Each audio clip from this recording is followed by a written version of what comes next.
Alors bienvenue, aujourd'hui on va parler d'un truc assez fou.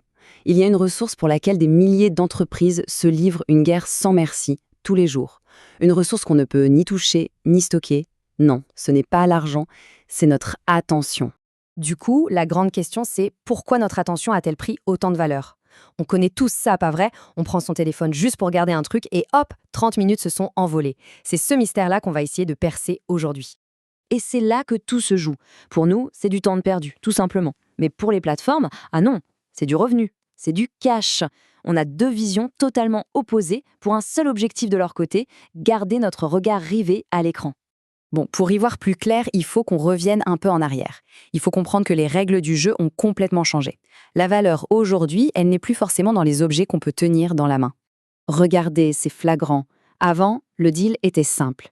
Une entreprise fabriquait quelque chose, on l'achetait. Point.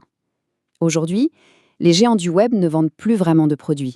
Ils vendent un accès direct à notre attention, à notre temps de cerveau disponible, comme on dit. Et voilà, on y est. C'est ça, l'économie de l'attention. C'est la raison pour laquelle tous ces services sont gratuits. En fait, ils ne le sont pas du tout. On paye, mais la monnaie, ce n'est pas l'euro, c'est notre temps. Chaque seconde passée à scroller, c'est comme mettre une pièce dans la machine. Notre attention, c'est la nouvelle devise.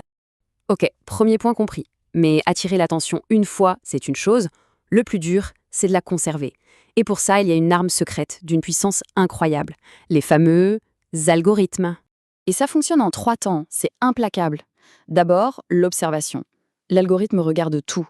Chaque like, chaque vidéo qu'on ignore, chaque seconde passée sur une photo, tout est noté. Ensuite, l'analyse.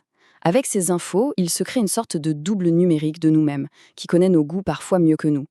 Et enfin, la prédiction. Il anticipe ce qu'on veut voir et nous le sert sur un plateau, juste pour qu'on ne parte pas. Et c'est là qu'il faut bien comprendre un truc. L'objectif, ce n'est pas de nous donner l'info la plus juste ou la plus utile, non. Le seul et unique objectif, c'est de nous montrer le truc le plus hypnotisant, le contenu qui va nous scotcher à l'écran 1 minute de plus. C'est un système qui est, par définition, conçu pour nous rendre accros.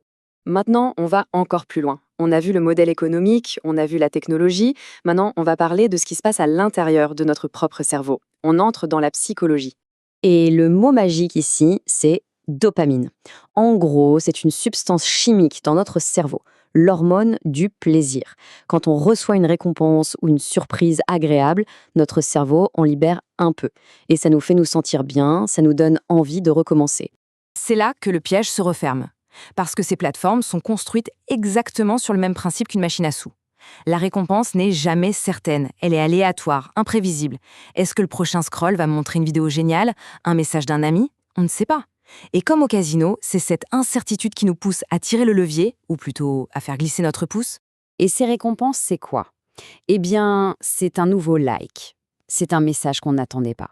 C'est tomber sur la vidéo qui nous fait rire, ou même juste cette petite notification rouge. On ne sait pas ce que c'est, alors on clique. Chacun de ces petits trucs, c'est un petit shoot de dopamine qui dit à notre cerveau « Reviens, il y en aura peut-être d'autres ».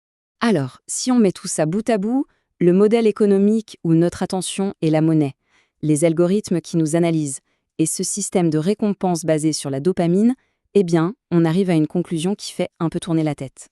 C'est que sur nos écrans, il n'y a absolument rien qui soit laissé au hasard. Rien. La couleur du bouton, le son de la notification, la petite vibration dans notre poche, tout, absolument tout, a été pensé, testé et optimisé pour un seul et unique but. Le rouge des notifications, ce n'est pas pour rien. C'est pour créer un sentiment d'urgence. Le défilement infini, c'est pour qu'on ne se dise jamais « bon, j'ai fini ». Les vidéos qui se lancent toutes seules, c'est pour éliminer l'effort de cliquer. Chaque détail est une petite encre psychologique conçue pour une chose, nous empêcher de partir. Et ça nous amène à cette fameuse phrase qui résume tout. Sur un service gratuit, l'utilisateur n'est pas le client. Les clients, ce sont les annonceurs qui achètent de la pub.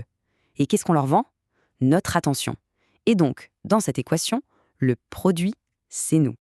Bon, dit comme ça peut paraître un peu flippant. Mais en fait, c'est tout le contraire. Comprendre comment la machine fonctionne, c'est la première étape indispensable pour reprendre le volant, pour ne plus être juste un passager. Parce qu'il faut se rappeler d'un truc essentiel. Notre attention, c'est une ressource limitée. Ce n'est pas comme l'argent. 1 minute qu'on a dépensée sur une appli, elle est partie. pour de bon. C'est une minute qu'on n'a pas passée à lire un livre, à parler avec quelqu'un. Elle est perdue à jamais. Le but du jeu, ce n'est pas de tout jeter et de vivre dans une grotte, c'est de devenir un utilisateur conscient, actif. La prochaine fois qu'une notification apparaît, au lieu de cliquer par réflexe, on peut juste se dire « Ah, tiens, voilà le petit piège à dopamine ». Et rien que ça nous donne le choix de l'ignorer. Pour conclure, il faut être lucide. Cette guerre pour capter notre attention, elle ne va pas s'arrêter demain. Donc, la seule vraie question qu'on doit se poser, ce n'est pas pourquoi ils la veulent, mais plutôt moi, à qui est-ce que je choisis de donner la mienne ? Puisque chaque minute compte, à qui ou à quoi est-ce qu'on décide d'offrir la suivante ?